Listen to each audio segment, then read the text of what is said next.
Crystal Bridges Museum of American Art opened, as Dan mentioned, in November of 2011. We opened with a great deal of mixed backdrop, I would say. There was, its arrival on the national art scene was garnering a great deal of attention, some of it quite positive, some of it not so.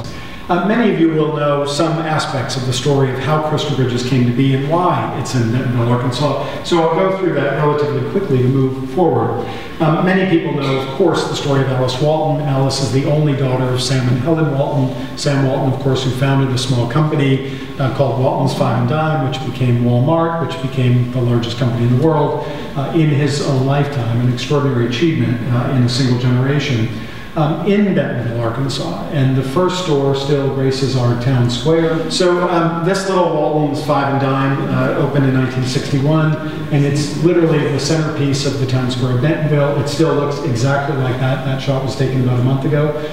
It's now the museum of the company of Walmart, the rise of this large company and how it came to be. Alice grew up one of 4 children around the store, and Alice talks often about selling 5-cent popcorn on the square in front of the store so that she could save her money to buy art. And the first work of art that she bought is this next slide that you've already seen, which is a 25-cent reproduction of Picasso's Blue Nude, which Alice still has.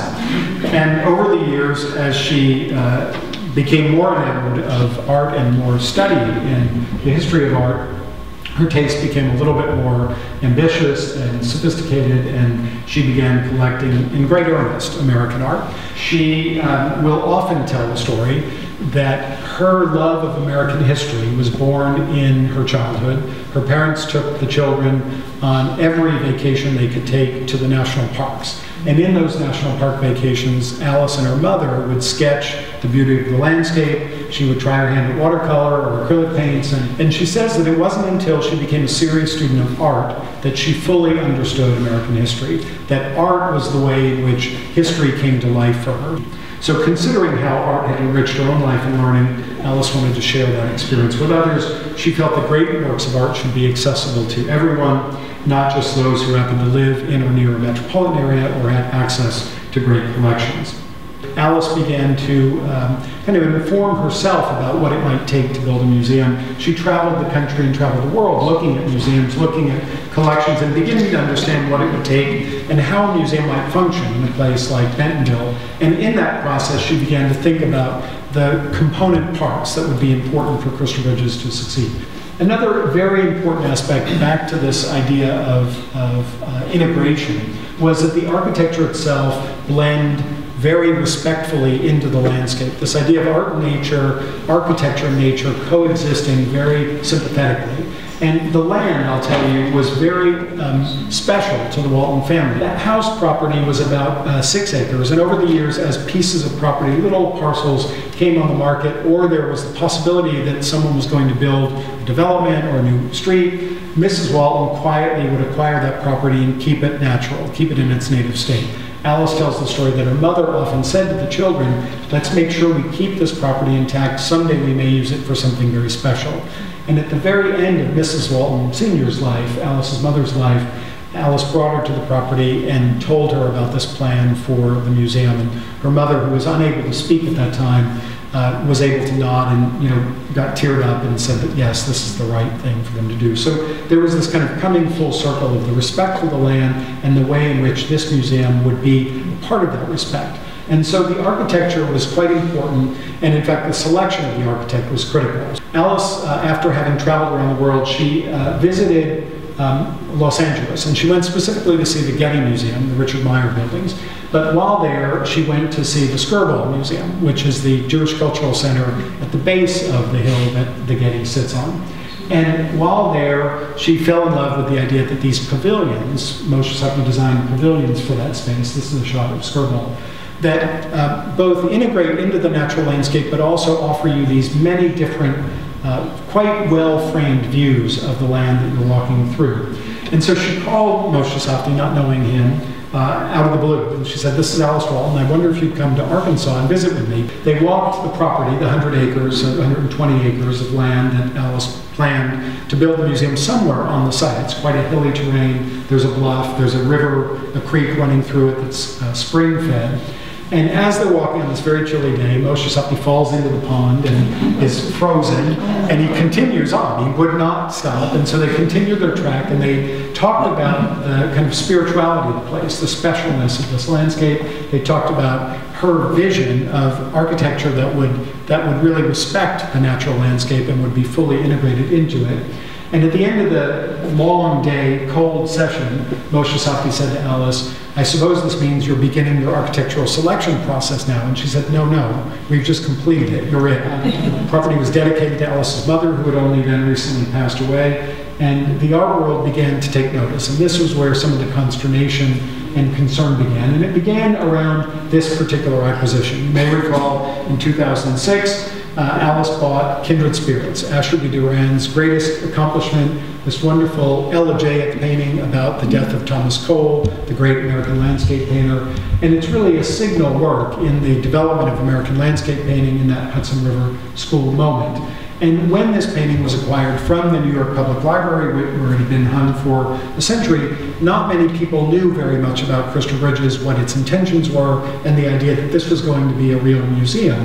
And so there was a great deal of concern articulated about the idea that this museum yet to be opened was taking the great treasures from a city like New York, an institution like the New York Public Library, and bringing them to the hinterlands. So this was really a watershed moment for the museum. The museum had not really been prepared at that moment to come forth with all of its plans, and so there was this kind of scurry to be able to develop a statement about what the museum intended to be, while all of this Sturm and Drang took place in the media and in art circles as well. So it really wasn't until a couple of years later, I was still dealing with this for the first year when I arrived in 2009. But happy to say that since the museum opened, this painting has been seen by many more people than ever saw it on the staircase at the public library, and it's in a wonderful context of works of art that surround it, Hudson River School collection that really does inform where this comes from. In fact, it most often hangs next to Thomas Cole's final painting of 1848 called The Good Shepherd, which hangs to its right. So you really have the story of Cole and Durand and this transference of the very first American landscape painter to the next generation in Durand's hands. The collection began as Alice's private collection, and she had collected about 90 works in her own collection privately. Great works, about 75 of which are on view at the museum now on loan, long-term loan to the museum. They are all promised gifts to us, happily, and they will come to us over time. But about 75 works in her collection are of that caliber. Once the museum plan went into effect, Alice began to work with people like John Wilmerding and Bill Agee, really great scholars in the field, to help guide her museum quality collecting. Established a board, established a process, and eventually we collect in the same way that every other museum collects. So we have a very dedicated vetting process with an art committee of the board, with the professional staff, myself, the curatorial staff, other members of the staff, and colleagues occasionally that come into that process. So the collection, as you see, is arranged chronologically through these pavilions, and a walk through the collection is really a walk through American history, much as you have here in wonderful historic buildings, so you really have a kind of walk through architectural history as well. We don't quite have that, but we have this walk through American history from about 1650. Our earliest gallery, as you see here, is pre-colonial and then into the colonial era, or very quickly into the Federalist period and others. Some great examples of all of those historic moments. And one of the interesting things about building the collection has been, and it continues to be, this prevailing notion that you can't build a great museum collection today because all the great works of art are already in collections. And of course there is some truth to that. Many of the great iconic works of art are in museum collections on the East Coast and other parts of the country. But the counter-argument is that in the 21st century we have an opportunity to avail ourselves of a great deal of new scholarship about art history. Art history is a living, breathing entity, and there is constantly new information being uncovered. There is new discoveries in the history of art, and so we have not only the opportunity to build a kind of canonical collection, that is, works of art major iconic works like the Kindred Spirits work by Asher B. Duran and others, but we also have an opportunity to fill in gaps, and I mean that quite literally. There are gaps in our history, in the way in which history has been written, in our understanding of the story, the full and rich story of America. There is a dearth of knowledge, particularly about female artists, for instance, and we've been able to correct that because there's a great deal more and constantly more awareness of the importance of women both as makers of art, as patrons of art, as subjects of art, and our collection arguably is one of the strongest collections of works by and about women. And I think that's very important as well. While this Kerry James Marshall picture is up, also the diversity of the stories of American art, whether they be by African American artists, by Asian American artists, by immigrant artists, by artists who were born here and lived their careers abroad, going back to the 19th century, artists like Benjamin West, really plied his trade in London, but was an American artist, deeply rooted. So you have all of these kind of wonderful stories, very rich intersecting stories that I think tell a much more complete story of American history and American art than was told in museums 50, 100 years ago. This is a very important work by an important artist that really has been a footnote in art history and needs to be much more than that. An artist named Janet Sobel was a Ukrainian immigrant in New York. She came to New York in the 1930s and was a housewife, raised a family, became a grandmother by the time she started painting, and painted initially in a kind of folk art style that she was steeped in from her Ukrainian roots. Very, kind of folksy subject matter and quite accomplished as a folk artist, you would say today. But while she lived in New York, she lived in Brooklyn initially, they eventually moved to New Jersey, but she began to explore the galleries and understand what was happening in modern art a little bit from an outsider's perspective. And she began experimenting with her son's art materials, I think probably her grandchildren's art materials. They'd bring home crayons and things from school and she began to play with them. Didn't have a studio, so she worked on her living room floor. And there are a couple of great photographs of her lying on the floor, painting on a horizontal surface. Quite interesting and important to the story.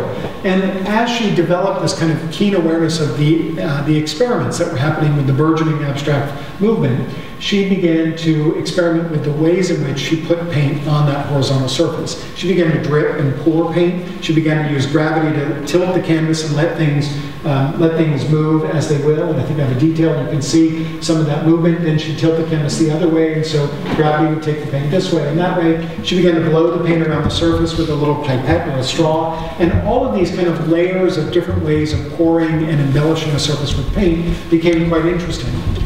In 1943, Peggy Guggenheim, the great gallerist and collector, decided to give this unknown woman an exhibition at Art of the Century, her gallery in New York, very avant-garde gallery where all the modernists showed.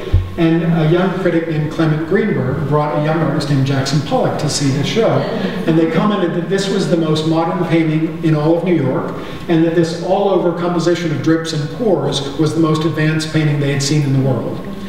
2 years later, Jackson Pollock had his show at Art of the Century of his large-scale drip paintings and pour paintings, and Janet Sobel became the grandmother who moved to New Jersey and stopped painting after 10 years as her husband's business became successful, and these paintings languished in the family for 50 years, and they're only now being rediscovered, and her place in that history of the developing story of abstract expressionist painting is just now being told. Well, why? Why was she ignored? Why was that story never told? There have been hundreds of books written on Jackson Pollock and the breakthrough that he made in pouring paint on a horizontal surface in his studio. Why did no one talk about this? Well, I would argue it's because Janet Sobel was a female artist and she was not operating within the construct of the art world in New York at that time. She was an outsider. But it's a fascinating story. So we own 7 paintings by Sobel. They're extraordinary from 1941 to 1948. We have welcomed now nearly 800,000 visitors to the museum since we opened about 15 months ago. It continues to grow, that audience, which is extraordinary. We opened a Norman Rockwell exhibition 3 weeks ago, and our numbers just have spiked again, which is a wonderful challenge to have to accommodate even more people. We've had to adjust accordingly. We've had to add parking and shuttle and front of house staff and seats in the restaurant. We've had to publish our catalog 3 times. Never in my career have I sold out of an exhibition or a catalog. We've done it 3 times now in a year. So it's really been a wonderful challenge for us to meet the needs of this wonderful audience. And I think most important to us has been where the audience is coming from. Our first year 11/11 to 11/11/12, we had 656,000 visitors, which was extraordinary, and Dan mentioned was written about in the New York Times and the Art newspaper last week, which was quite exciting for us. But of that number, 60% came from Arkansas alone, which is extraordinary. For a state that has not really had access to great works of art, for that kind of attention and response, we've been thrilled. And it really surpassed our goals and our hopes for that audience. And beyond that, our touch states, of which of course Tennessee is one, have produced another 20% of that audience. So it's really been, the minority of our audience has come from abroad, from New York and Los Angeles. We have lots of folks coming from those places, but really importantly, it's our region who are responding to the museum. And I think for longevity and sustainability, that's really the audience that we want to count on. Those are the folks that we want coming back to the museum again and again, and growing up, if you will, with those works of art, so that they become part of our, we become a part of their fabric of their lives, and the works of art become part of their experience.